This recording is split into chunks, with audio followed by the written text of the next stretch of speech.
ನಮಸ್ಕಾರ ಕರ್ನಾಟಕ. ಮತ್ತೆ ಸಾಲು ಸಾಲು ಪೊಲೀಸರು ಸಸ್ಪೆಂಡ್ ಆಗಿದ್ದಾರೆ. ಎಲ್ಲಿ ಅಂತ ಕೇಳ್ತೀರಾ? ಬೆಂಗಳೂರಲ್ಲಿ ಸಾಲು ಸಾಲು ಪೊಲೀಸರು ಸಸ್ಪೆಂಡ್ ಆಗಿದ್ದಾರೆ. ಒಂದು ವರ್ತೂರು ಪೊಲೀಸು ಒಬ್ಬ ಹೆಣ್ಮಗಳನ್ನ ವರ್ತೂರು ಪೊಲೀಸವರು ಕ್ರೈಮ್ ಪೊಲೀಸ್ ಅಂತ ಹೇಳ್ಕೊಂತಾರೆ. ಇದು ಯಾವ ಕ್ರೈಮ್ ಪೊಲೀಸ್ ನೀವು ಇವರು ನಮ್ಗಂತೂ ಅರ್ಥ ಆಗಲ್ಲ. ಒಬ್ಬ ಮಹಿಳೆಯನ್ನ ಕಳ್ತನ ಕೇಸಲ್ಲಿ ಕರ್ಕೊಂಬಂದು ಆಕೆ ಮೇಲೆ FIR ಮಾಡಿದಿರ ಆಕೆಯನ್ನ ಅನಧಿಕೃತವಾಗಿ ಬಂಧನದಲ್ಲಿ ಇಟ್ಕೊಂತಾರೆ. ವರ್ತೂರು ಪೊಲೀಸರು 3 ಜನರನ್ನ ಬೆಂಗಳೂರು ಸಿಟಿ ಪೊಲೀಸ್ ಕಮಿಷನರ್ ನೋಡ್ರಿ, ಯಾರನ್ನ ಮನೆಗ್ ಬೇಕಾದ್ರೆ ನುಗ್ತಾರೆ ಇವರು. ಈ ಪೊಲೀಸರು ಯಾವ ಮಟ್ಟಕ್ಕೆ ರಾಕ್ಷಸರಾಗಿದ್ದಾರೆ ಬೆಂಗಳೂರು ಪೊಲೀಸರು ಅಂತಂದ್ರೆ, ದುಡ್ಡು ದುಡ್ಡು ದುಡ್ಡು ದುಡ್ಡು, ಲಂಚ ಲಂಚ ಲಂಚ ಲಂಚ ಲಂಚ. ಆ ಸಂಬಳ ತಗೊಂಡಾಗ ಎಲ್ಲಿ ಬಿಸಾಕ್ತಾರೋ ಈ ಲಂಚ ಬಕಾಸುರರು. ಯಾರೋ ಆಯ್ ಶಿಷ್ಯ ಅಂತ, ಊನಪ್ಪ ನೀನೇ ನಮ್ ಗುರು, ತೊಳಗರಿ ಇವೆಲ್ಲ ನಿಮ್ಗೆಲ್ಲ ಎಲ್ಲಿ ಬ್ಲಾಕ್ ಮಾಡಿ ಬಿಸಾಕ್ಬೇಕಷ್ಟೇ. ನೋಡಿ, ಆನ್ಲೈನ್ ಅಲ್ಲೇ ಈ ಲೈವ್ ಅಲ್ಲೇ ಬ್ಲಾಕ್ ಮಾಡಾಕ್ಬಹುದು ಇಂಥ ಬೇವರ್ಸಿಗಳನ್ನ. ಅಲ್ಲಿ ನಾನು ಪೊಲೀಸವ್ರನ್ನ ವೀಕ್ಷಣೆ ಮಾಡಿದೆ, ಅಲ್ಲಿ ಕೇಳೋನು ಆಯ್ ಶಿಷ್ಯ ಅಂತ. ಎಂತೆಂತ ಬೇವರ್ಸಿಗಳಿರ್ತಾರೆ. ವ್ಯವಸ್ಥೆನ ಪ್ರಶ್ನೆ ಮಾಡಕ್ ಕೆಳಗಡೆ ಸೀಟ್ಸ್ ಇರಲ್ಲ. ನಾವೇನೋ ಲೈವ್ ಬಂದ್ರೆ ಆಯ್ ಶಿಷ್ಯ ಮಗ, ಅಯ್ಯೋ ಬೇವರ್ಸಿಗಳ. ಅಲ್ಲಿ ಸಾಯಕ್ಕೆ ಇಲ್ಲೇ ಬೇಕಾ ಫೇಸ್ಬುಕ್? ಬೇರೆ ಎಲ್ಲಾನು ಹೋಗಿ ಸಾಯಿರಿ, ಬೇಡ ಅಂತ ಹೇಳ್ತಾ ಇಲ್ಲ. What I am trying to talk ಅಂತಂದ್ರೆ, ವರ್ತೂರು ಪೊಲೀಸರು ಒಂದು ಹೆಣ್ಮಗಳನ್ನ ಕಳ್ತನ ಕೇಸಲ್ಲಿ ಕಳ್ತನ ಅಂತೇಳಿ ಕರ್ಕೊಂಡ್ಬಂದು ಆಕೆನ ಅನಧಿಕೃತವಾಗಿ ಸ್ಟೇಷನ್ ಅಲ್ಲಿ 4-5 ದಿವಸ ಮಡ್ಕೊಂಡು, ನೋಡಿ ಒಂದ್ ಅರ್ಥ ಮಾಡ್ಕೊಳ್ಬೇಕು. ಸ್ಟೇಷನ್ ಕರ್ಕೊಂಡ್ಬಂದ್ರೆ ಅದು ಹೆಣ್ಮಕ್ಳನ್ನ ಸ್ಟೇಷನ್ ಅಲ್ಲಿ 6 ಗಂಟೆ ಮೇಲೆ ಮಡ್ಕೊಳಂಗೆ ಇಲ್ಲ. ಆದ್ರೂ ಕೂಡ ಈ ವರ್ತೂರು ಪೊಲೀಸರು ವಿಚಾರಣೆ ನೆಪದಲ್ಲಿ ವಿಚಾರಣೆ ಅನ್ಕೊಂಡು ಒಂದು ಹೆಣ್ಣು ಮಗಳನ್ನ 3 ಜನ ಐ ಥಿಂಕ್ ಕ್ರೈಮ್ ಪೊಲೀಸರಂತೆ. ಈ ಏನೋ ಮೇಲ್ ಪೊಲೀಸ್ ಅವ್ರಿಗೆ ಈ ಹೆಣ್ಣು ಮಗಳ ಹತ್ರ ಏನ್ ಕೆಲಸ? ಇವನ್ ವಿಚಾರಣೆ ಮಾಡಬೇಕು ಅಂತಂದ್ರೆ ಫಿಮೇಲ್ ಪೊಲೀಸ್ ಕಾನ್ಸ್ಟೇಬಲ್ಗಳನ್ನ ಇಟ್ಕೊಂಡು ವಿಚಾರಣೆ ಮಾಡಬೇಕು. ಆ ರೀತಿ ಅನಧಿಕೃತವಾಗಿ ಕರ್ಕೊಂಬಂದು ಸೂಪರ್ ಐ ಆಮ್ ಫೈನ್. ಅಲ್ಲ, ನಾನ್ ಚೆನ್ನಾಗಿದ್ದೀನಿ, ನಮ್ ಬೆಂಗಳೂರು ಹಣೆ ಬರನೇ ಚೆನ್ನಾಗಿಲ್ಲ.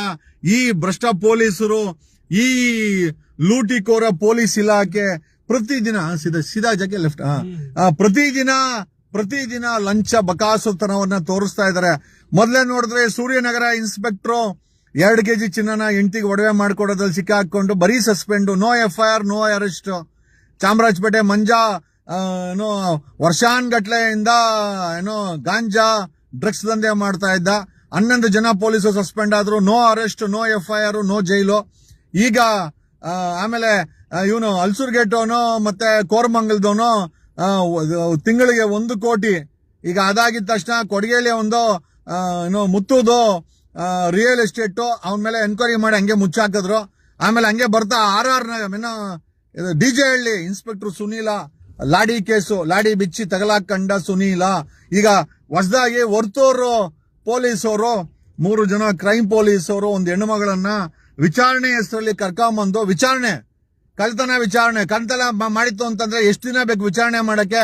ಅನಧಿಕೃತವಾಗಿ ಆ ಹೆಣ್ಣು ಮಗಳನ್ನ ಅಲ್ಲಿ ಮಡ್ಕೊಂಡಂತ ಆರೋಪದ ಮೇಲೆ 3 ಜನ ವರ್ತೂರು ಪೊಲೀಸವ್ರನ್ನ ಸಸ್ಪೆಂಡ್ ಆಗಿದ್ದಾರೆ. ಬರೀ ವರ್ತೂರು ಒಂದೇ ಅಂತಲ್ಲ, ಬೆಳಂದೂರು ಪೊಲೀಸ್ ಇನ್ಸ್ಪೆಕ್ಟರ್ ಸಹ ಸಸ್ಪೆಂಡ್ ಆಗಿದ್ದಾನೆ. Bellandur police inspector Bellandur inspector Ramesh ರೊಟ್ಟಿ ಸಸ್ಪೆಂಡ್ ಆಗಿದ್ದಾನೆ. ಏನಕ್ಕೆ ಅಂತ ಕೇಳ್ತೀರಾ? ಯಾರೋ ಸತ್ತೋಗಿದ್ರೆ UDR ಅನ್ಯಾಚುರಲ್ ಡೆತ್ ಆಗಿತ್ತು ಅಂತಂದ್ರೆ ಆ ಅನ್ಯಾಚುರಲ್ UDR ರಿಪೋರ್ಟ್ ಕೊಡಕ್ಕೆ ಸತ್ತ ಹೆಣದಲ್ಲೂ ಕೂಡ ಲಂಚ ಕೇಳುವಂತ ರಾಕ್ಷಸ ಮಟ್ಟಕ್ಕೆ ಬೆಂಗಳೂರು ಪೊಲೀಸರು ಹೋಗಿದ್ದಾರೆ ಅಂತಂದ್ರೆ ನಿಜವಾಗ್ಲೂ ನಾವು ಯಾವ ಸಮಾಜದಲ್ಲಿ ನಾವು ಜೀವನ ಮಾಡ್ತಾ ಇದೀವಿ? ನಿಜವಾಗಲೂ ಇದು ಡೆಮೋಕ್ರಸಿನ ಅಥವಾ ಪೊಲೀಸೋಕ್ರಸಿನಲ್ಲಿ ಜೀವನ ಮಾಡ್ತಾ ಇದ್ದೀರಾ? ಥೇಟ್ ಗುಂಡಾಗಳ ರೀತಿ ಪೊಲೀಸರು, ಲೂಟಿಕೋರರ ರೀತಿ ಪೊಲೀಸರು ಕೆಲಸ ಮಾಡ್ತಾ ಇದ್ದಾರೆ. ಓಕೆ, ಯಾಕೆ ಅಂತಂದ್ರೆ ಕೇಳೋರು ಮಾಡೋರು ಯಾವನೂ ಇಲ್ಲ. ಈಗ ಬಿಜೆಪಿಯವರು ಇದ್ದಾಗ ಕಾಂಗ್ರೆಸ್ ಅವರು ನಾವು ತುಂಬಾ ತುಂಬಾ ತುಂಬಾ ಒಳ್ಳೆಯವರು ಅಂತಂದ್ರು. ಕಾಂಗ್ರೆಸ್ ಅವರಿಗೆ ವೋಟ್ ಹಾಕಿರಿ 2023ಕ್ಕೆ ಇಡೀ ವ್ಯವಸ್ಥೆನ ಕುಲ್ಗೆಡ್ಸಿಡ್ಸಿದ್ದಾರೆ. ಇಡೀ ವ್ಯವಸ್ಥೆ ಕುಲುಗೆಟ್ಟೋಗಿದೆ. ಸ್ಟೇಷನ್ಗವ್ರೆ ಲಂಚ, ಮುನ್ಸಿಪಾಲಿಟಿಗವ್ರೆ ಲಂಚ, ಬಸ್ ಸರ್ಟಿಫಿಕೇಟ್ ಲಂಚ, ಡೆತ್ ಸರ್ಟಿಫಿಕೇಟ್ಗೆ ಲಂಚ, ಪ್ಲಾನ್ ಅಪ್ರೂವಲ್ಗೆ ಲಂಚ, ಡಿಎಲ್ಗೆ ಲಂಚ, ಟ್ರಾಫಿಕ್ ಅನ್ನು ಅಡ್ಡ ಹಾಕ್ರೆ ಲಂಚ, RTO ಅನ್ನು ಡಾಕ್ಯುಮೆಂಟ್ಸ್ ಚೆಕ್ ಮಾಡಿದ್ರೆ ಲಂಚ, ಲಂಚ ಲಂಚ ಲಂಚ ಲಂಚ ಬಿಟ್ರೆ ಎಲ್ಲ ಕಡೆ ಮುಗಿಲ ಮಲ್ಲಿಗೆ. ಬೆಂಗಳೂರು ಅಷ್ಟೇ ಅಲ್ಲ ಸರ್, ಎಲ್ಲಾ ಜಿಲ್ಲೆಗಳಲ್ಲೂ ಪೊಲೀಸರದು ಬರೀ ಇದೆ ದರ್ಪಾನೆ. ಏನ್ ಮಾಡೋಣ, ನಾವು ಏನೋ ಕಿಸದ್ ಗುಡ್ಡೆ ಹಾಕ್ತಿವಿ ಅಂತೇಳಿ, ಲೆಫ್ಟ್ ಕಿಸದ್ ಗುಡ್ಡೆ ಹಾಕ್ತಿವಿ ಅಂತೇಳಿ ಬಿಜೆಪಿನ ತೋರಿಸ್ಕೊಂಡು ಬಂದಂತ ಇದೇ ಕಾಂಗ್ರೆಸ್ ಸರ್ಕಾರ ಮಾಡ್ತಾರೋ ಅನಾಹುತ ಒಂದೆರಡಲ್ಲ.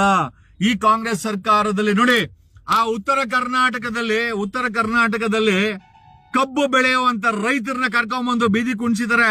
ಬೆಳಗಾಂ ಪೂರ್ತಿ ಬ್ಲಾಕ್ ಆಗಿದೆ. ಇಡೀ ಕಬ್ಬು ಬೆಳೆಯುವಂತ ಬೆಳೆಗಾರರು ಬೆಳಗಾಮಲ್ಲಿ ಬಂದು ಕೂತಿದ್ದಾರೆ. ಯಾರಿಗೋಸ್ಕರ ಇದು? ಯಾರಿಗೋಸ್ಕರ ಸರ್ಕಾರ ನಡೆಸ್ತಾ ಇದ್ದಾರೆ? ಬೆಂಗಳೂರು ಇದು ಕರ್ನಾಟಕದಲ್ಲಿ 81 ಶುಗರ್ ಕೇನ್ ಫ್ಯಾಕ್ಟರಿಗಳಿದೆ. ಅದಕ್ಕೆ ಎಲ್ಲಾ ಓನರ್ಗಳು, ರಾಜಕಾರಣಿಗಳು, MLAಗಳು, ಮಿನಿಸ್ಟರ್ಗಳು. ನಿಮಗೆ ಗೊತ್ತಿದ್ಯಾ? ಬೆಳಗಾಮಲ್ಲಿ ಕತ್ತಿದಿದೆ, ಸತೀಶ್ ಜಾರಕಿಹೊಳಿದು 2-3 ಇದೆ, ಲಕ್ಷ್ಮೀ ಹೆಬ್ಬಾಳ್ಕರ್ ಶುಗರ್ ಫ್ಯಾಕ್ಟರಿಗಳು. ಬರೀ ಶುಗರ್ ಫ್ಯಾಕ್ಟರಿ ಓನರ್ಗಳು ಮಾತ್ರ ಉದ್ಧಾರ ಆಗಬೇಕು. ಯಾವುದೇ ಕಾರಣಕ್ಕೂ ರೈತ ಮಾತ್ರ ಉದ್ಧಾರ ಆಗ್ಬಾರ್ದು. 3,500 ರೂಪಾಯಿ ಟನ್ ಕೇಳ್ತಾ ಇದಾರೆ. ಅದನ್ನ ಕೊಡಕ್ಕೆ ಯೋಗ್ಯತೆ ಇಲ್ಲ. ಲಕ್ಷ್ಮೀ ಹೆಬ್ಬಾಳ್ಕರ್ ಚೆನ್ನಾಗಿರ್ಬೇಕು, ಸಿದ್ದರಾಮಯ್ಯನ್ಗೆ, DK ಶಿವಕುಮಾರ್ಗೆ, ಸತೀಶ್ ಜಾರಕಿಹೊಳಿ ಚೆನ್ನಾಗಿರ್ಬೇಕು, ಇನ್ನೊಂದೆರಡು ಹೆಲಿಕಾಪ್ಟರ್ ತಗೋಬೇಕು. ರೈತನಿಗೆ ಇವ್ರು ಮಾಡ್ತಾ ಇರೋದೇನು ಅಂತಂದ್ರೆ, ಅಲ್ಲ ರೀ, 3,500 ರೂಪಾಯಿಗೆ ಕಬ್ಬಗ್ ಬೆಲೆ ಕೊಡಿ ಅಂದ್ರೆ 2,700, 600 ಅವ್ರು ಹಾಕಿರೋ ಖರ್ಚು ಬರಲ್ಲ. ಒಂದ್ ಕೆಲಸ ಮಾಡಿ, ಅವ್ರಿಗೆ ಹಗ್ಗ ತೆಗೆದುಕೊಟ್ಬಿಡಿ. ಸತೀಶ್ ಜಾರಕಿಹೊಳಿ ಬೇಕಾರೆ ಹೆಲಿಕಾಪ್ಟರ್ ಅಲ್ಲಿ ಓಡಾಡ್ಲಿ. ಆ ರೈತರಿಗೆ, ಬೆಳಗಾಮಲ್ಲಿ ಬೀದಿಲ್ ಕೂತಿರೋ ರೈತರಿಗೆ ಹಗ್ಗಾರು ಕೊಡಿ, ನೇಣಕಂಡ್ ಸಾಯ್ಲಿ ಪಾಪ ಅಂತ ಹೇಳುತ್ತಾ, ಕಬ್ಬು ಬೆಳೆಗಾರರ ಬಗ್ಗೆ ಒಂದು ಸಪರೇಟ್ ಆಗಿ ಒಂದು ವಿಡಿಯೋ ಮಾಡಬೇಕು. ಸ್ವಲ್ಪ ಹೊತ್ತಿನ ನಂತರ ನಾನು ಇದನ್ನ ಮಾಡಾಕ್ತೀನಿ ಅಂತ ಹೇಳುತ್ತಾ, ಕರ್ನಾಟಕ ಭ್ರಷ್ಟ ಪೊಲೀಸಿಂದ ತುಂಬೋಗಿದೆ. ಅದನ್ನ ನೀವೇ ಜೀರ್ಣ ಮಾಡ್ಕೊಬೇಕು ಅಂತ ಹೇಳುತ್ತಾ ನನ್ನ ಲೈವ್ ಅನ್ನ ಮುಗಿಸ್ತಾ ಇದ್ದೀನಿ. ಧನ್ಯವಾದಗಳು.